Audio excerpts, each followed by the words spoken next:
અમદાવાદના મોટેરા ગામ વિસ્તારમાં આજે એએમસી દ્વારા ડિમોલિશનની કામગીરી કરવામાં આવી. આસારામ આસપાસની નજીક સરકારી જમીનમાં ખડકાયેલા 36થી વધુ પાકા બાંધકામો અને મકાનોને તોડી પાડવામાં આવ્યા. પોતાના મકાનોને તોડતા જોઈને સ્થાનિકો અને મહિલાઓમાં ભારે આક્રોશ જોવા મળ્યો. કેટલીક જગ્યાએ પોલીસ અને સ્થાનિકો વચ્ચે ઘર્ષણ પણ જોવા મળ્યું, કારણ કે પોતાના મહેનતના પૈસાથી બનેલા સપનાનું ઘર એ તૂટતા જોઈને દુઃખ કોને ન થાય. એ વસ્તુ અલગ છે કે આ ગેરકાયદેસર જમીન પર કબજો કરીને મેળવેલા મકાનો હોય એને તંત્ર દ્વારા તોડી પાડવામાં આવતા હોય છે. પરંતુ આ રીતની કામગીરી જ્યાં પણ થતી હોય ત્યાં આ પ્રકારના દ્રશ્યો, લોકોમાં આક્રંદ પણ જોવા મળતું હોય છે. મહિલાઓ તો એમ પણ કહેતા જોવા મળી કે અમારી આ રોજીરોટી હતી, તો નાના બાળકો પણ એમ કહેતા જોવા મળ્યા કે અમારે ભણવું છે પણ હવે અમે જઈશું ક્યાં, અમે ઘર વગર જઈશું ક્યાં, ભણવા માટે હવે કોઈ સાધન નથી. બીજી તરફ પુરુષો છે, મહિલાઓ પણ કહેતા જોવા મળી કે અમારા મકાનો તોડીને તમને શું મળશે, આવું કહેતા પણ કેટલાક લોકો જોવા મળ્યા. ત્યારે જોઈએ સ્થાનિકોનો આક્રંદ.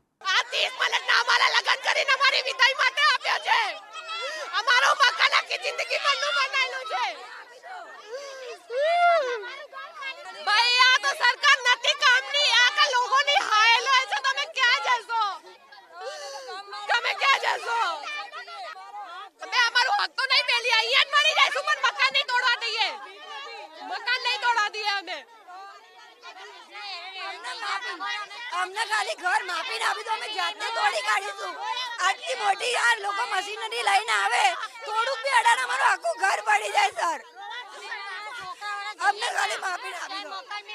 અમે બાપ દાદાની પેઢીઓથી આ જૂનું ગામતળ છે. જૂનું ગામતળ તમને પણ ખ્યાલ હશે કે કોઈ દાડો જૂનું ગામતળ ના હટે, બરોબર છે.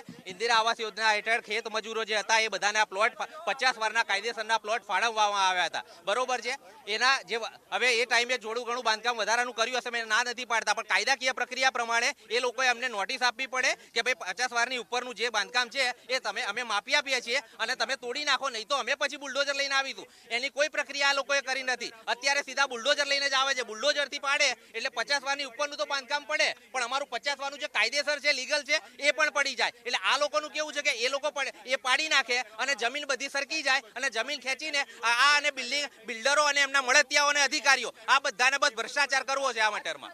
મેગા ડિમોલિશન સમયે કોઈ મોટું ઘર્ષણ ન સર્જાય તે માટે પહેલાં જ પોલીસનો ચુસ્ત બંદોબસ્ત ગોઠવી દેવામાં આવ્યો હતો. પોલીસના ચુસ્ત બંદોબસ્ત વચ્ચે એએમસીના અધિકારીઓએ ડિમોલિશનની કામગીરી કરી. પોતાના ઘરને ડિમોલિશન થતાં જે પ્રમાણે તમે દ્રશ્યો જોયા, સ્થાનિકોમાં ભારે આક્રંદ, કેટલાક લોકો રડતા પણ જોવા મળ્યા, નાના બાળકો એ પોતાના માતાને છાના રાખતા જોવા મળ્યા.